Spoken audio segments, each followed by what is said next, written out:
For the outdoor enthusiast, Newfoundland and Labrador offers excitement second to none. And the Newfoundland Sportsmen magazine brings that excitement home to you. Subscribe now and begin enjoying interesting and informative features with exceptional photography, focusing on every aspect of our great outdoors.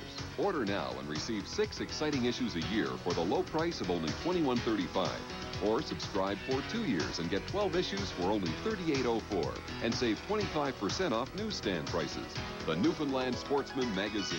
Outdoors at its best. This is a masterpiece, isn't it? Yeah, Paul, I bet you that's the biggest icicle you've ever seen, is it? You can see where it all seeped out through the rocks, ran down, solid from ceiling to floor, and then spread out. Huh? Isn't it beautiful? Look, it's crystal clear. Look at that. There's more of these further down.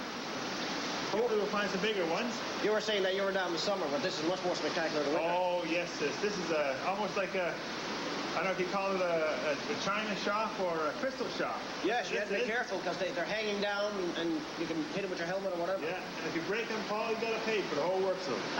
So, there you go. I can hear the water going down there now. We got a waterfall. Yeah, let's move on and have a look at that now, okay, Paul? Sounds good. Yeah, it's slippery. Mind your feet. Man, oh man, Kevin, this is unreal. Not even room for your head. Lucky it's not all like this. Let's get the lights, just see what we're looking at here. Oh, Johnny, I know it. So I'm glad this is ice and not water, buddy. Oh, feet. Might be easier to move in the water. It's kind of hard to get a grip on the ice. I should have lost a few pounds. Oh, this is unreal. You need a hard hat on for sure.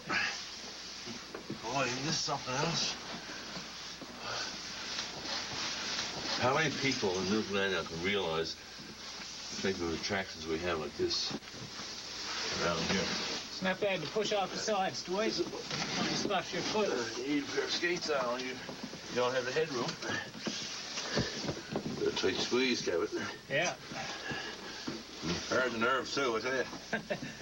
I can see all that rock up over us. Holy Johnny. I wasn't looking that way. Big crack, too. Crack, isn't it? Looks like a little more of that iron Dan was talking about. Isn't it? Icicles on the inside, sheets of ice in the crevice in there. This is an unreal spot. I suppose the whole cave is like this kind of stuff. Yeah. This piece of rock here looks like it's about to crack off. One place for somebody who's claustrophobic, I tell you. No. Our sound man's got a little tinge of claustrophobia, but he's doing pretty good. He's not too bad. Coming in a spot like this. You hear running water down the other part. Must be a lot warmer in there. Yeah. It's certainly not warm here, as you can see, but all the ice froze solid. You see your breath? Yeah. Well, we weren't the first ones in the cave. No, look at that, 1934. Yeah. In a way, it's a shame that people have to come in here and mark the place up. At least we know people have been here long before we have. Well, the funny thing is that's in 94, and it upsets you when it says 1934. Yeah. It's a bit different. Special, right? Yeah. Yeah. Well, you wanted to, you're hoping that they'll develop this. Oh, yeah, Paul, I think this has got tremendous potential as a visitor site in Western Newfoundland. A lot of places I've been to across the country have developed caves that are less spectacular than this. I was really surprised with the size of it, and that they were here in Newfoundland. I mean, I've heard nothing about caves. Oh, they're all up the west coast, Paul, and I expect there's more in this area to be explored and discovered yet. And there is an attraction. When I was going down earlier, we were down, and we sort of split up for a second, and I was sort of on a bend by myself, and the only light was my light, and you get a real funny feeling about the cave. You know, it's a bit different. Oh yeah, it's a strange kind of place, and I think that's the attraction for a lot of people. The old mystical idea that this is the gate to the underworld, and the fact that you're descending into the depths and unknown blackness, and well, I think we all have this innate fear of the darkness, right? And that creates a sense of adventure. As soon as we were going down first, where all the lights were together. But when I was there but alone, myself, as soon as I turned my back, and yeah, you get the sense, oh, you're not alone here, you know, maybe something else is around. Oh yeah, it's amazing. It's just like a lot of people go out salmon fishing or trouting, and you get out on the river early in the morning, the mist is rising, and it's so peaceful and soothing to you. It takes you completely away from everything else. You come home from it, even if it's only a few hours, you're completely regenerated and ready to go again. Well, from an educational experience, this is the ultimate. I've taken a number of my students through here from high school and some of my adventure students from Guelph College, and it's a real experience for them. I don't know what it is. I think it's this sort of sense of adventure that is conjured up by the unknown. The mystical aspects of a cave and the door to the underworld. All these things sort of attracts both young and old to the caves, and it's an exciting experience. It's not dangerous. You come out on a natural high.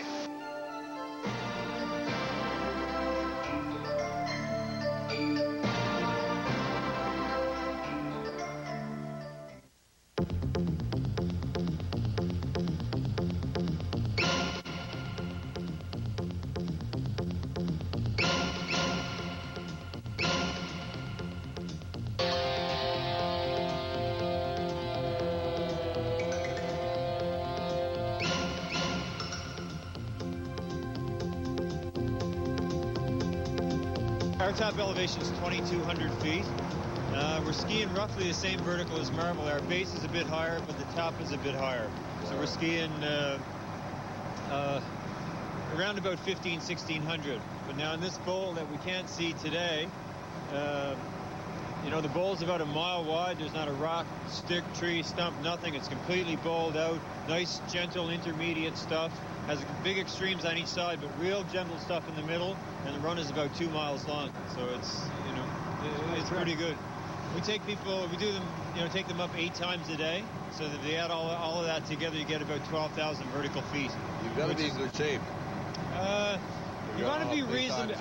On certain days you do. If you're going to get heavy powder, you want to be, you know, you want to be a strong skier, at least advanced intermediate, that sort of thing. But on days when we get when the sun hits everything, it settles it, and we get either wind pack or corn snow or whatever, you can be just you know, you can be a beginner. You know, our call goes out to intermediate skiers, but you know, I've had my 12-year-old daughter, you know, ski on this mountain easy enough. You know, she had no problems with it at all. But different days, it's different, takes different ability. So. And there's a pretty good demand. We've had calls from people as far away as California, New Jersey, Massachusetts, even Whistler, you know, said, you know, hey, you know, there's cat ski in here. We probably will come down. We're going to come down and do it. I mean, there's incredible scenery here. We're not seeing too much of it today. No, but even what we do see is pretty impressive.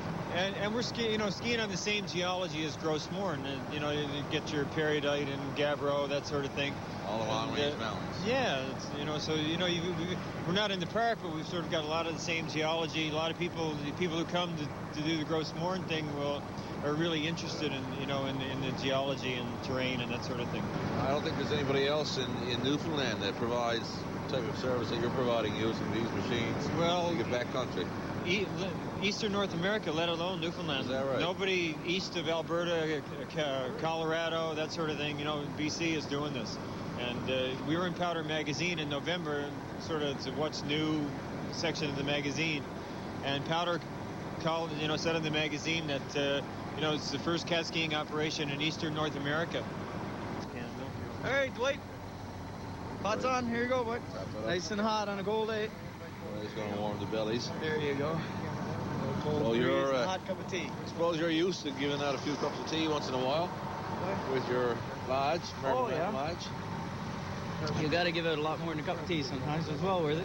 I know it's a full service thing that you're providing over there, isn't it? Yeah, you get into a lot of different stuff. I mean, we're involved now with Glen Noel and in the summers, kayaking, canoeing, that type of stuff. Great stuff. Meet a lot of people. It's a good business. I guess a lot of your business is from places like Nova Scotia, New Brunswick, and other areas? Well, predominantly in the wintertime, we get them from Newfoundland. Yeah. Secondly, to be Nova Scotia, New Brunswick, and so on. March, it's almost all Nova Scotians. Is that right? That's their Nova Scotia school break and so on. And we're starting to cater to people from further away all the time. Toronto, and we've had them from the States. In the summertime, for this summer season coming up, I've got a guy coming up from New Mexico. Go on, bud. So there you go. So we're going far and wide now. You've got an ideal location. I mean, you're right across from Marble Mountain. You look out your backyard and you're seeing Marble Mountain. And you've got the Humber River. Oh, running absolutely. right behind your lodge. You've got an ideal spot. And there's so much to be up to over here, you know? You never have to be bored. You know, you can get out, you can go in potholing out in the caves. You can go up here cat skiing for a day. There's snowmobiling, obviously, on the West Coast. Yeah. In the summertime, there's sightseeing and photo sessions. There's, some amazing geology and geography to look at. The fjords and Grossmoor, only an hour away. Yeah. I mean, that type of stuff is fabulous. And you're exploring a lot of the West Coast. I mean, you've been telling me that this lake is a good spot to fish. This river system is a good spot to kayak or canoe. So you're doing quite a bit yourself besides just running your Marble Mountain cabin. Well, the fringe benefit, by is someone's got to test it out. Yeah, it's rough. Somebody got to do it. It's a lot of switches in there. It's more for lights than anything else. It's a lot simpler to drive than it looks. It looks like a plane cockpit. Looks like an aircraft, but it's pretty simple to drive. You've got the plow on, of course. You plow. You make your own road in type thing. Yeah, we have a large blade on there now. There are two wings on each side of the blade, and we can take those off, and which we will do later. We're just sort of short on snow right now, and we're trying to move things around. But eventually we'll narrow the blade. It's a three-piece blade, so the two wings will come off each side. Smooth it out every time you come in. That's a nice place for you to ride on the way back. Yeah, that's right.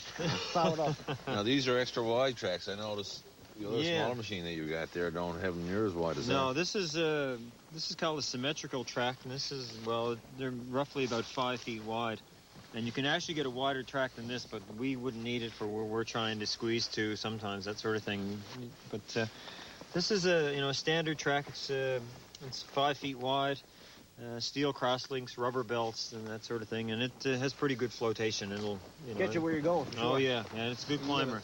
You got a smaller one here. Oh, here you got You carry some moose in there. Yeah, but that's what everybody. Everybody from Newfoundland sees says, "Wow, what a rig to go moose hunting!" I think it seems like there's more moose hunters than skiers around. You can listen to the radio while you're waiting to see the moose come out. It's got a radio, that sort of thing.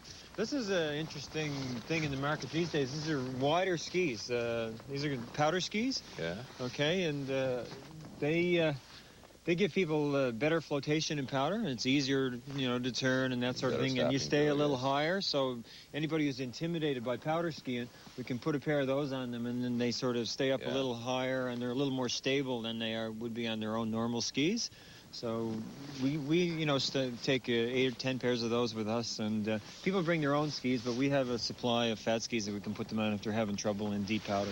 But there's no problem for 10 people. You can get your 4 across there, and you get 3 up and down each side. Yeah, carpeted, heated. Oh, you can walk around and everything. We haven't even taken the cellophane off yet, so we haven't had. It's a nice new cab, and we really like it. It's total comfort coming in. There's no doubt about it.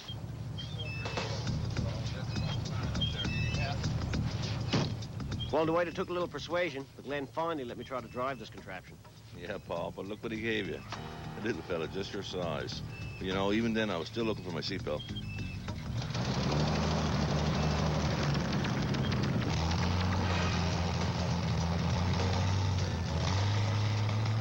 Well, folks, if you think my driving is scary, wait until you see what we're doing next week. Newfoundland Sportsmen. Brought to you by your Newfoundland Toyota dealers. Play it smart. Get Toyota quality priced right. These local Arctic Cat dealers. Arctic Cat, world-class snowmobiles. Air Labrador. For convenience, comfort, and service, this is your airline. And Action Toy Store. Toys for the outdoor motoring enthusiast. While on the west coast of Newfoundland, cast and crew of Newfoundland Sportsmen stayed at Marble Mountain Cabins. Marble Mountain Cabins, the best at the base. Here in Grossmoor National Park in the Long Range, in the landlocked fjords, I can go into one fjord, and it would take me 5 seasons to climb all the classic routes. We're talking 2,600 feet of vertical.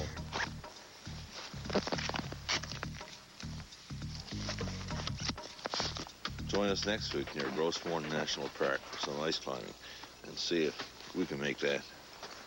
Man, it's hard, isn't it? Scare the pants off you. I'm going up first. I hope so. I'll put the rope in. I'll be a host by myself. Good, Paul. You got strength there. That's good. That's it. Good job. It's okay, Paul. Good job, Paul. Reach up there, Paul, and put a good smack into her, boy.